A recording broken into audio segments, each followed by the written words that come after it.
guys, what is going on in Real Housewives of Beverly Hills? The Pasadena Police Department is ripping through Erica Jane's story like there is no tomorrow. You guys, this doesn't start work for the Pasadena Police Department because they are showing no mercy on Erica Girardi and basically calling her a burl-faced liar. What am I talking about? For those of you guys that did not have a chance to see the last episode in that beautiful piece of comedy gold, right? Where PK, Dorit, Kyle and Mauricio were having a good laugh about Erica's crazy, bonkers, unbelievable, fantastic story, right?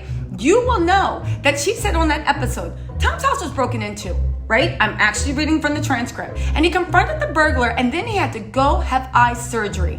And then my son had to go over and help him. And then my son, he rolled over his car 5 times on the way home. This is what Erica said out of her mouth to Kyle.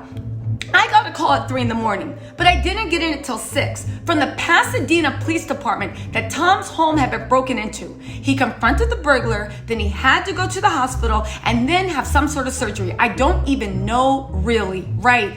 Listen, that is the truest thing that Erica has ever said for this whole season. She doesn't know. Why is that? Because the Pasadena Police Department said you are a liar. And an exclusive with OK Magazine, right? The detective who responded to the call gave quotes on source. What did the quotes say, right? The detective who arrived at the scene insisted this isn't the case and that the 82-year-old wasn't injured at all. The detective goes on to say, this is very important, you guys, pay attention. Tom was sleeping in his bedroom and he heard someone in the closet, the detective told the Sun. Tom called out and thought it was the Sun, but he couldn't tell because of the dark. The detective claimed that Girardi heard someone and saw a shadowy figure and he called out his son's name. And by his son, they're talking about Erica's son, his stepson, but no one responded. Folks, let's pause right there. This is an interesting layer. First of all, how old is Tom? 6 years old? You think there's monsters underneath your bed, right? But you also called out to the son, which means Erica never clarified about whether the son still lived with them or not. Don't forget that his stepson and Erica's son lived with them for a while, and it was never clear if he ever moved out. That's another layer we might want to keep an eye on to see if he moved out, right?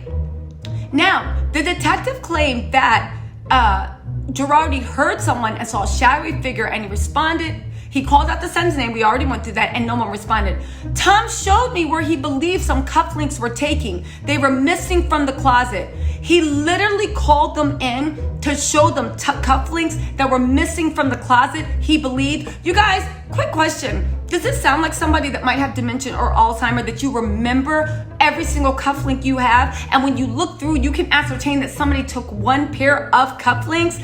Again, this is a direct contradiction to Erica's story that Tom confronted a burglar and that the burglar somehow put his hands on him, or he was so stressed out he had to go to the hospital. This is not in any police report, and the detective of record is saying that it is a lie. But let's go on. The detective also shared that Girardi, who was diagnosed with Alzheimer's disease months earlier, might have been confused about what really happened. He was given a statement that he was traveling all over the place, but that just didn't seem like that was possible. It didn't seem like he would because he was pretty old. Now, this is some ageist shade, the detective said, because yes, we all know that Tom is older than Father Time, but he still did travel around. He still had access to his funds at that time. You know, maybe he was going to go see the Pretty Mess perform in Greece again, right? So I don't know if it's like dementia or Alzheimer's starting to kick in, or if it was something like that. The source revealed that the police contacted Girardi's brother to check on him, but that the department suspended the case due to lack of evidence. You guys, the police threw this out for lack of evidence, but this calls so much into question. One, Erica said the police department contacted her. The police are saying they contacted Tom's brother. Who is telling the truth? I'm willing to bet it is the police department. Why is Erica making up all of these lies? Moreover, the police said we didn't have any security video or security cameras. We didn't have any leads, and we suspended the case because we really didn't have anything to go on. The police found no evidence of a burglary, no evidence of a break-in, no evidence that Tom was confronted, no evidence that anything Erica said was true. What's more, in a house that big, all the security cameras were turned off. Does this make sense to you? Because it's not making sense to me. Now, OK agrees. The report is shocking considering that Jane, who's wrapped up with the ex-husband's embezzlement case, told quite a different story on Real Housewives of Beverly Hills. Now, as an aside, you guys, folks, let me know what you think in these comments. What is going on with Erica?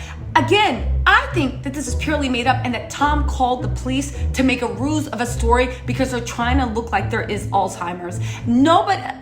What do you guys think in the comments? This is shocking information, but just to be clear, the Pasadena Police Department has called Erica's story a lie and fictitious. It did not happen. They have no proof that it happened. And what's more, and we're going to pay attention to this, the security tapes were turned off. You guys, I don't know what's going on, but this is as far from the truth as you're going to get. Let me know what you think in the comments, little Tattle Tells. And also, check out my lives. We actually go into the deep dive about Erica, her case, the way Kyle Richards, Lisa Rinna, and Andy Cohen all knew about everything. If you're at work, you can pop in your headphones. It's a nice 2-hour live, but if you want something shorter, there's also a quick little 3 or 4 minute video where you can get caught up on the facts. Let me know what you think into comments, my little Tattle Tells, and I have more information coming. Mwah! Good talking to you. Bye.